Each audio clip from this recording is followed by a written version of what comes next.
Chill. Hello there, gang, and welcome to another episode of Displaying-Model-Behaviour, the Earth's mightiest action figure video podcast. So take off your pants, crack a beer, and let's talk toys. Let's talk about the top 10 figures of Q3 2022. It's been a busy few months, and we have acquired a lot of action figures, so we need to go through and decide which ones make the grade. Now, just the only rules that I put to this is that the figures need to have been purchased by me within the months of July, August, September. Yes, there we go. Okay, now they don't necessarily have to have been officially street dated in that time, because obviously around the world in different places we get action figures at different times. However, I will try and keep everything within kind of 6 months. I don't want to go too far afield. So, with that being said, let's do this. I'm going to try not to linger too long. So, first of all, we're going to have a few honorable mentions. Alright, figures that didn't make the top 10, but I think deserve a little bit of recognition. First of all, we have the re-release of the Select Watcher. This guy fulfilled a lot of wishes for a lot of people. Does he deserve any kind of placing in, like, the best figure category? Absolutely not. No. This dude, more than any, shows his age big time. Like, he's just... there's no articulation here at all. You can just move the hands and the head, like... That's it. Select really were bare bones. They were like, you want the Watcher? Fine. Have him. And we were very happy. 30 bucks for this? Hey, it beats 200 on eBay, am I right? Just in time for Galactus as well, so God bless you guys over at Select. So I definitely was so pleased to get him that he absolutely deserves a place on this list, or at least an honourable mention, which is what we're doing. Thanks, Dave. So there are some really nice things about him. The actual skin tone is kind of nice. It's not just all one color, or it doesn't feel like it. The way the light catches it, the shadows, it feels like more than just a baby doll, which is what he can easily look like with this big bald head. And then you've got the nice paintwork with the gold and his decorations here. A nice kind of soft goods, not soft goods, but softer rubber kind of cape, so it's a bit more pliable than your average. But besides that, yeah, he doesn't have much going for him. No leg articulation at all. He really is, he's the Watcher because that's all he's gonna do. He sure as heck ain't the Runner. You know what I'm saying?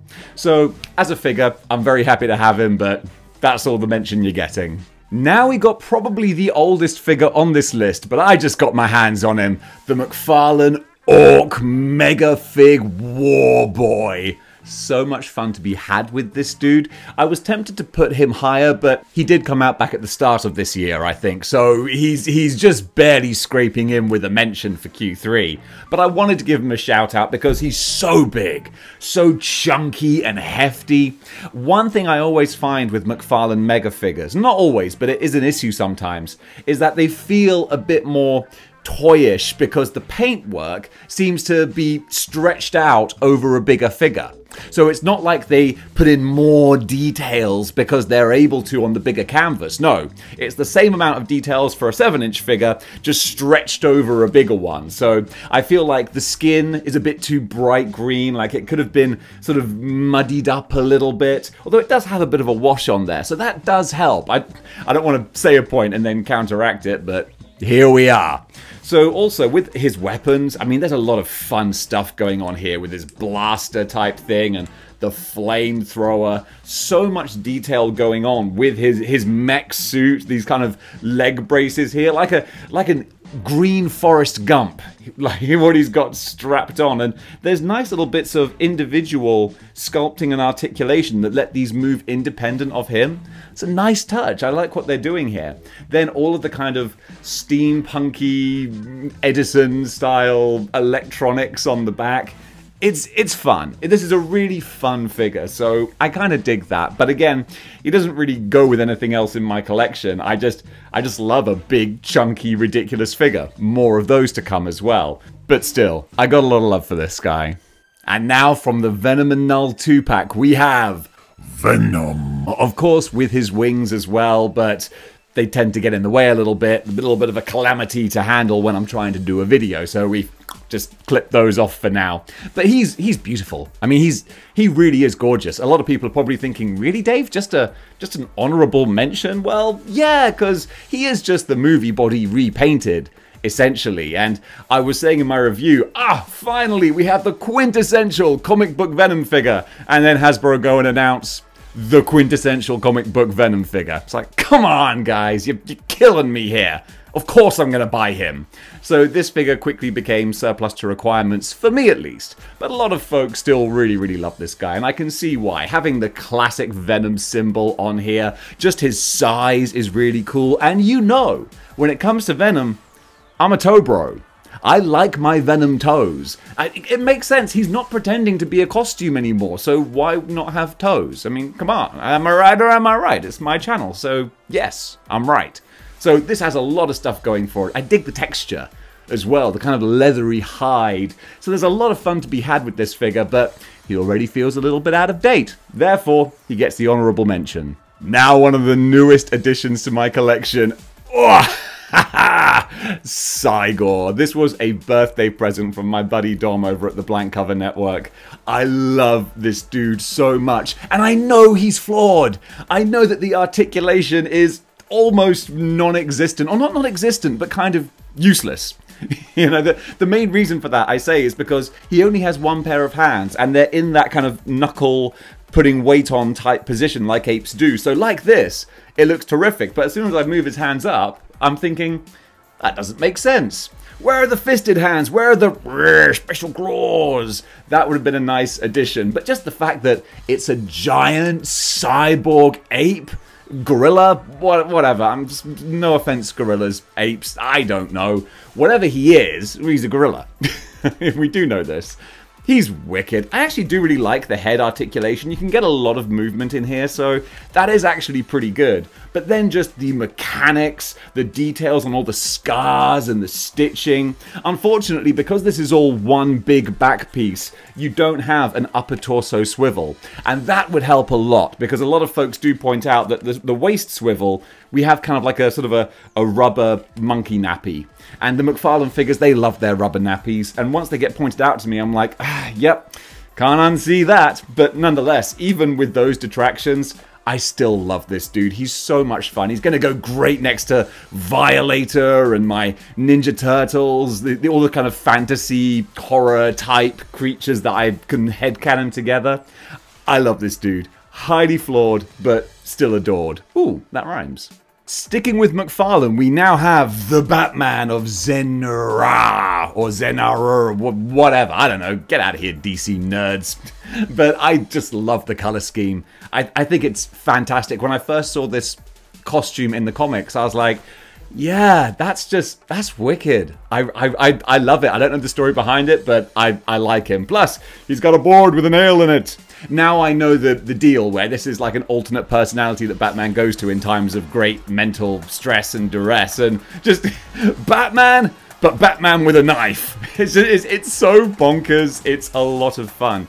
Plus, kind of like the Watcher, the very soft rubber cape is so poseable. That's a really nice touch to it. But just without all the goofy paintwork as well, this is actually just a really good Batman figure. This Batman head sculpt, I think, is great. It's kind of thick and broad, and he looks mean. Plus, there's some nice individual sculpting on here. The accentuated Batman logo, that's all extra. That's all three-dimensional. Feels good to the touch, you know what I'm saying? Plus, little bits of stitching on here as well. So his costume is like stitched together like a crazy person, and it has all of that on there. So McFarlane, doing good. I'm broadening my horizons. I gotta say, every year, McFarlane figures seem to get a little bit more refined, a little more honed, and I dig them more. So I'm excited to see what 2023 is gonna bring. If it's more figures that I enjoy as much as this, then I'm gonna be a happy chappy. Another figure from the Spider-Man anniversary line, Mary Jane, Spider-Man. I wasn't expecting to like this figure at all. This was just the extra figure you got because you wanted to renew your vows Spider-Man. Then I actually played around with her, and I gotta say, I just kinda love her. Strawberry Shortcake over here is just very eye-catching, very striking. I love both Mary Jane heads. I think they've been sculpted beautifully, and I was never a big fan initially in the comics of her costume design, but having it in a three-dimensional action figure, I like it. I really, really do. So also she's got these cute little ankle cuffs on here, which are separate pieces, but they just make the costume feel a bit more unique, because besides that, it is just the standard buck painted, but it looks good is all I'm going to say. The only big detraction, and it is a big detraction, which is a shame because this is like the body they're going with now, is that there's no ab crunch. And that's such a shame. It really is. It's nice having the torso swivel. That's awesome. Hasbro, don't move away from the torso swivel, because that's money right there. But not having any kind of ab crunch means you can't get her in the really cool spidery kind of poses. So for a spider character, that's a big detraction there. I'm sure they would argue that, oh, the waist is too small, it's not thick enough to put a joint in there, but come on. I believe in you guys. I think you've got the skills to do it. So come on, don't talk yourselves down. You can do it, guys. So go and do it. Because otherwise, this figure be easy top 10. Now the last honorable mention, who could have so easily made the top 10 himself, I'm still kind of torn, is Spirit from G.I. Joe. So much stuff going on here, and I'm sure a lot of folks are looking at this now going, really, Dave? He doesn't even make the top 10? What trash are you going to put in the top 10, Dave, that is going to make this seem like an even more egregious choice? I know, but I had to follow my heart. And I think, to be honest, like, there's just a couple of things that bring him down that sometimes I just can't not see. The fact that his eagle is so clearly a seagull, it looks so silly. It just kind of makes me chuckle. This kind of look to the bird. But what actually goes on here with Spirit, he does look great. This face sculpt looks soulful and intense at the same time. All the little itty-bitty details, the little skull on his knife, all these little parts that are put together to make just a figure that's fun to just turn around and look at and take in all these different aspects that have gone on. It's so creative, and I love that with the G.I. Joe line. The more I talk about it, the more I think, yeah, he probably should have made the top 10. But you know what? He didn't. So I'm going to put him to one side, and now we can start the official list, my top 10 figures of Q3 2023. So coming in at number 10, it's the British Bulldog. You know, I'm a massive pro wrestling fan, or maybe you don't know, maybe you're new to the channel. If you are, hi, I'm a massive pro wrestling fan. And now it's kind of funny, if you ask any wrestling fans in England who are about my age, if they went to Wembley Stadium and saw SummerSlam 92, the answer of course would be yes! Therefore, the capacity was probably about 2.5 million, but actually it was about 82,000 according to WWE, and I was one of them. And this was what the British Bulldog was wearing when he defeated Bret the Hitman Hart for the Intercontinental title at SummerSlam 1992. What a time to be a kid growing up as a wrestling fan. And this figure really does Davey Boy justice, and I'm going to put him in the top 10, not maybe because of the mechanics of the figure, but because of what he represents to me. This is childhood pro wrestling nostalgia, when the British Bulldog really was a superhero. What's kind of lovely about this Mattel design is that they do face scanning technology, and of course Davey Boy Smith passed away about 20 years ago now. Gosh, that makes me feel old. But this is his son, Harry, who did the face scan, and they do look uncannily similar. So it's kind of lovely that you have that little connection there. So for a sentimental figure, that counts for a lot. Then of course, soft goods. Soft goods, Union Jack, Bulldog cape. I love that. That's such a great touch. Really, really cool. Then he's got his Whoopi Goldberg hairdo, as Bobby the Brain Heenan used to say all the time. Now, with Mattel figures, I'm not a huge fan all the time of some of the articulation, but actually with these more modern kind of figures, I gotta say, there's a lot more going on here. So you can put him in more sort of dynamic poses if you want to. You can kind of even get him in like a superhero kind of pose. Which, let's face it, in 1992, to a 10-year-old kid, the British Bulldog was a superhero. So I've got a lot of love for this guy. The Mattel figures, if they actually introduced a torso swivel as well to get away from the old disc waist, that would be a really nice touch, but they haven't done that yet. I'm not going down the WWE rabbit hole. That's too much of a side project, but just for a one-off British Bulldog, yeah, I couldn't pass this guy up. I really dig him. Now we got ourselves the other half of the King in Black 2-pack, Knull. And of course, out of the two figures, this guy's gonna have to go higher. 100% original sculpting. Talk about doing a new character justice. This is what it's all about. I mean, it should be. It's a very expensive 2-pack, but at least they went, what was my expression? Full hog. They went full hog with this. They were like, let's do Knull properly. And they did. So he's big, tall, imposing. Two different heads which both capture very distinct looks of Knull. He has this really scary, crazy, gentleman-looking, yeah, kind of, you know, eccentric sort of look. And then he has that snidey, kind of sneer, proud prince kind of look to him. So both of those work really, really well. But then you've got all the wonderful sculpting with the wraps around the arms, the very medieval sort of armor. It really is oh, the more I talk about it, the more I'm like, yes, very good, Hasbro, very good. We highly approve. It would have been even better if you could have put the wings from Venom on the back of Knull.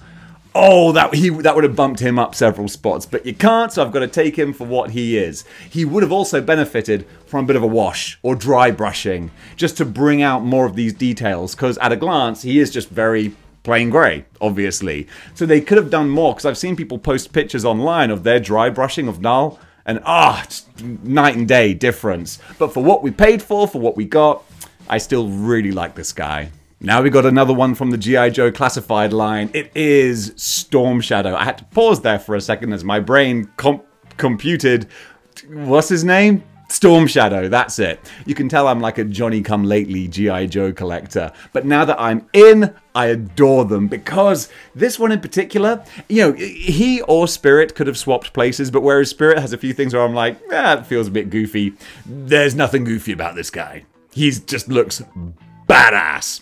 Now, I know a lot of long-term G.I. Joe fans, you guys want the retro one that's more faithful to your kind of understanding of what G.I. Joe Storm Shadow should look like, or Cobra Storm Shadow.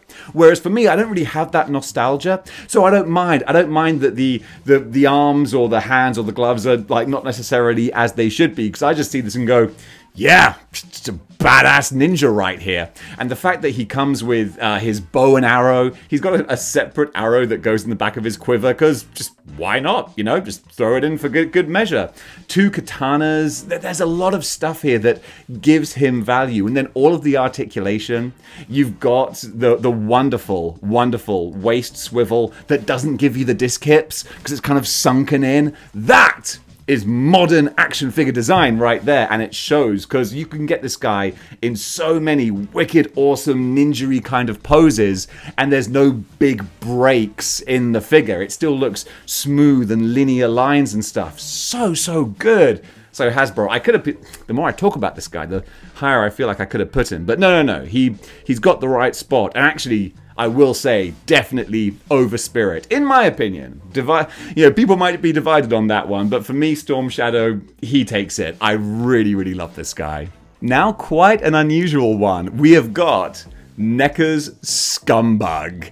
I'm not even a massive Ninja Turtles fan, but I just adore everything going on with this. First of all, just bright. I mean, look at how bright and colorful this is. It's bonkers. You want a figure that's gonna like illuminate your display. That's what this guy does. As gross and grim as he is, I'll put him on the shelf and suddenly everything just kind of lights up a bit because you've got these wonderful bright colors, and it's just, in that regard alone, it's fantastic. But then you look at the actual sculpting, and so much work has gone into this. There is not a single detail that has been missed or skipped over. They've gone to so much work and effort with every teeny tiny little spot and sort of crevice that could have a bit more kind of sculpting in there. They've done it, and all of that sculpting then goes into a figure that has great articulation as well. One thing that kind of put me off collecting the turtles, because I had a big turtles collection, I sold them all because they felt, the material, the plastic, it felt almost like porcelain. It felt very, very fragile. Whereas apparently NECA have changed the plastic they use. This feels more like a toy. So I really love that. And just the fact that he's got his big contraption, his tank on the back, and his weird little device here. I don't know what they do, but they just look like a more zhuzhed up version of an 80s action figure. Then wonderful details like his brain on the top with antennae coming out that are kind of tied together. It's so crazy. The mandibles and the bulging eyeballs. Absolutely gross, but absolutely wonderful. Yeah, the more I talk about him, the more I love this guy. Another one that came out long before Q3, but we finally got over here in the UK. Hooah! Select Hulk. And when I say we, I mean me. I think you could have pre-ordered him and got him sooner, but I didn't. I missed out, and I thought I missed out entirely, but that wasn't the case. Finally managed to find this guy in Forbidden Planet, and I'm so glad that I did. The more I play around with him, the more I see him on the shelf, the happier I am, and the closer I get to selling my 80th Hulk, because I'm like, nah, I know who the keeper is, although I'll also be keeping this shirt. So if I do sell 80th Hulk, he'll be sold half naked, because this just ties everything together. But even without it, it's still for me the quintessential Incredible Hulk figure right here, because he's so big, so heavy, like you could murder someone with this and no one would ever know. Just put it back on the shelf. It's like the perfect crime. It's almost too easy. But I digress. So yeah, there's heft and weight to this. I love the paintwork where he's got the lighter green that fades to the dark, and then this very kind of classic 70s looking sort of Hulk head. I feel it's kind of 70s, 80s. That's the vibes I get from him.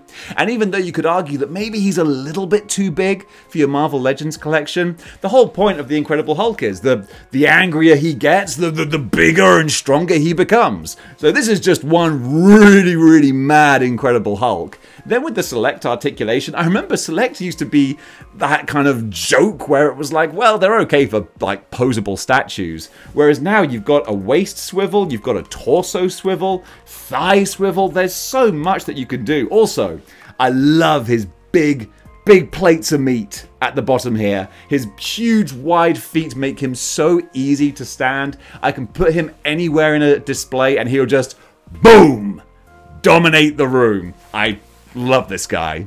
And now for something completely different. Ragsy from Fortnite. And again, maybe way outside the Q3 window, but I finally got her, so I'm throwing her in here because I want to give her the recognition. Just so quirky and weird. Like, I don't like Fortnite as a property necessarily. I think it's just too bonkers and off the wall. Like, what's the matter with you kids today? Really? Is this what entertainment is? Pfft, not like in my day when we had Teenage Mutant Ninja Turtles. That made sense. But nonetheless, this character with the bright pink head and the crazy little features, it's funny because I see a lot of Fortnite figures and I feel like, I like the idea of this character, but it just feels a bit too plasticky. I'm not buying it. It looks a bit too toyish. Whereas for whatever reason, this one is made just the same as the others, but it just works for me. I really dig the idea that for my kind of headcanon for my display, she's just an assassin who's pretty crazy, kind of bonkers, wears a bear mask, because why not? It's quite Hotline Miami, actually. But talking earlier about the Mary Jane figure not having the ab crunch, this one does. And you can put her in such more interesting kind of poses because you've got the waist swivel and the ab crunch. That makes her far more dynamic. Then you got a little backpack and all these different accessories, big old pump-action shotgun. Even she has little star tattoos going down her stomach. So many little bits of detail. I'm just chucking the bits everywhere now. But so many little bits of detail that all add up. I'm even seeing here, like, you know, her shirt has a texture on it, so it feels different to everything else. That's why this feels like less of a toy and more of a action figure. Because it's got all these little steps that take it closer and closer to just being awesome. And officially she lands there in my awesome category. Now we're moving into the heavy hitters with Mezco Spider-Man 2099. Ah, man, so many people hate this figure, and I get it. I understand. It's Spider-Man 99 in his pajamas, and that even kind of like irks me a little bit. I see this and I think, Mezco, you couldn't have put a bit more detail on this costume to make it look less like pajamas, especially at the back where he looks like he's wearing a baby's romper suit. So why the hell is he so high? Because despite all that, I just love it. It's so hard to put into words sometimes, which probably makes me a terrible YouTuber because that's kind of an important thing to do.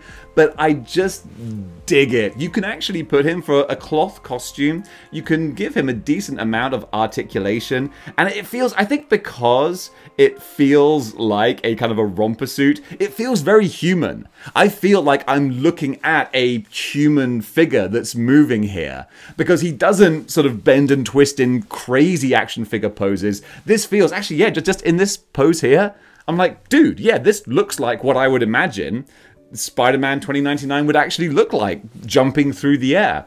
Plus, the actual claws look mean. They're really great with little hooks on the ends of the fingers. And the head sculpt, I was going to say face sculpt, but the head sculpt, that actually looks terrific. Love the texture on it, the mask with the eyes, the patterns around there. So cool and badass. I know it's flawed. I know a lot of guys don't like it, but I put this guy in the same category of my Mezco Thanos, who is derided by many, but has a massive place of love in my heart. Also, you got the great big daggers on the forearms there as well. Plus, all the different accessories you expect with Mezco. The unmasked heads, the little hologram that comes out of the watch. So much fun to have with this guy. The more I talk about him, the more I think, yes, no apologies. I freaking love this guy. Now it's the second half of a two-pack I've already covered. We've got Anthrax, who came with Scumbug. So how could I not get this two-pack? Because both of these figures are just wonderful. So kind of take what I said about Scumbug and apply it to Anthrax here. This, in particular, Anthrax looks like a Disney cartoon has been made three-dimensional. He totally looks like he's been beautifully painted and illustrated by a Disney artist and then just popped out into the real world. So cartoonish, so toyetic, and just an absolute delight to have stood on your shelf. Love him so much. And all these details, again, as with Scumbug, you've got little things like you've got the dagger on the back which can come out of the scabbard. You've got a great little skull on there. I particularly like on his, is it like a thorax? The dude's meant to be an ant, so whatever you call that. I'm going to say thorax. But like the little chips, little bits of detail that just make him feel so much more like love has been put into this figure. And also all the different articulation, a nice torso swivel here, all the different arms. I mean, you've got so many limbs coming off this guy, and each limb has its own weapon. That's what's so great. It's times like this when you see an action figure and you know that the designers went, how hard can we go with this? And the powers that be went, very hard. Don't worry, we'll just increase the price. And they did. You know, this was an expensive two-pack when it first came out. All of the Ninja Turtles two-packs are. But I got this for a steal, which is why I love them even more. So yeah, Anthrax. I haven't even mentioned the face sculpt with the and just so much fun. This is a fun action figure. I could go on about him all day, but your time is more precious than mine, so let's crack on. In the penultimate spot, it is another member of a two-pack. Renew Your Vows, Spider-Man. I mean, come on. He had to be high up there. Spider-Man is my guy. You know this. You know this. So I definitely got to include the best Spider-Man Marvel Legend we've had yet. I know a lot of people are saying Amazing Fantasy is their favorite Spider-Man, and that's cool. You're allowed to be wrong. It's okay. No, I'm kidding. I've never actually seen Amazing Fantasy Spider-Man in hand, so I'm sure he's great. Some people say this guy's a bit too big and buff. I don't mind. I prefer a more adult Peter Parker, and that's exactly what this is. Now, having said that, this is a different head. This is the Ben Reilly Sensational Spider-Man head. I swapped them out because really it makes sense. Sensational Spider-Man, that's 90s. He should have the big eyes. Whereas these smaller lenses, I think actually work better for a classic Peter Parker. All of the articulation on here, I said this won me over to toe articulation. Never thought I would care about articulating toes. You know what? I really do. I think it just makes the figure feel so much more alive, like a real human. Now, whenever I pose him, I'm like, yes, just that little extra bend there makes such a difference. I adore this guy. If I was given a choice myself, I would have made the blue a little bit lighter, so he kind of pops a bit more. But that's fine, because you know what, Hasbro? You can make another one, and I'll probably buy that too. I'm the worst. But with the different hands as well. Got a great unmasked Peter Parker head too. So much going for it. This, and also, again, with the new body, no ugly waist disc swivel. Nah. You got a lovely ab crunch and then torso swivel. That's the way it is. That's the way it should be going forward. Double thumbs up for this, Hasbro. You absolutely killed it. For a Spider-Man fan, I adore this guy. And finally, in the #1 spot, it has to be Mezco Wolverine. Waited a year for this guy, so much hype, so much expectations, and they were all met for me. Is he a perfect figure? No, but is he fantastic? Absolutely. He is. Mezco is going to be kind of a Marmite sort of thing. If you love the style, then you're going to love this. If you don't, then it's not for you. It's going to be Wolverine in his pajamas. But for me, oh, just everything. This is like a celebration of Wolverine. With all the different heads, you can go full on James Howlett with the shorter hair and the more refined kind of look, right up to Berserker, Terminator, ripped away flesh Wolverine. There's so much you can do with this figure. From adamantium to bone claws, with the beautiful light up Sentinel base. It's just, I could go on and on, but you know what? I did go on and on in my Mezco Wolverine review. All the figures that have individual reviews I'm going to put in the description below, so you can check out the full reviews if you want to. And go, wait a minute, Dave, you gave that figure a high score and then put him lower on the list. And I'm like, I know. Don't fact check me. That's not what model behavior is all about. It's about being in the moment and feeling it. And it doesn't matter what moment I'm in, I'm gonna be feeling this guy. That sounds weird, but yeah, he's just wonderful. And what Mezco do, you know, they'll take a design and then just slightly put their own spin on it, which I would have been okay if they did that more with this figure. If they added maybe some paneling to the costume or something, but they did do some nice touches, like his shoulder pads are a little bit different. They feel a bit more practical. The same with his gloves. I could go on and on. This is my favorite head sculpt at the moment, but that's another great thing. Like, I could swap this out and then suddenly go, yep, the new one is my new favorite head sculpt, because they're all winners, except for maybe the kitty cat's face sculpt, because that was always a bit of a funny design, that first appearance look. But hey, they included it nonetheless. But yeah, this one, it was never in doubt. The rest of the list, I was like, what am I going to put in the top 10? What order are they going to go in? This dude, always easy #1.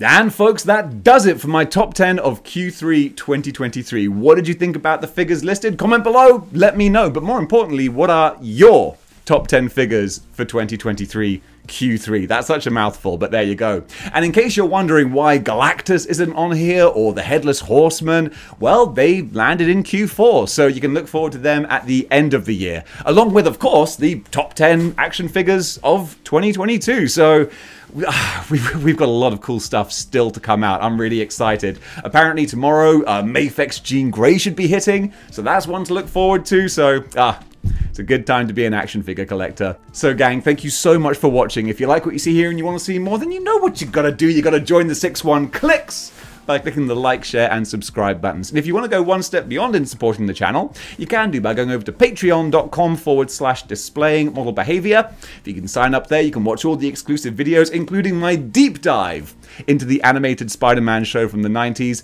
Plus, you can comment in the Discord and all that kind of fun stuff. So gang, as always, thank you very much for watching, and until next time, keep displaying model behavior.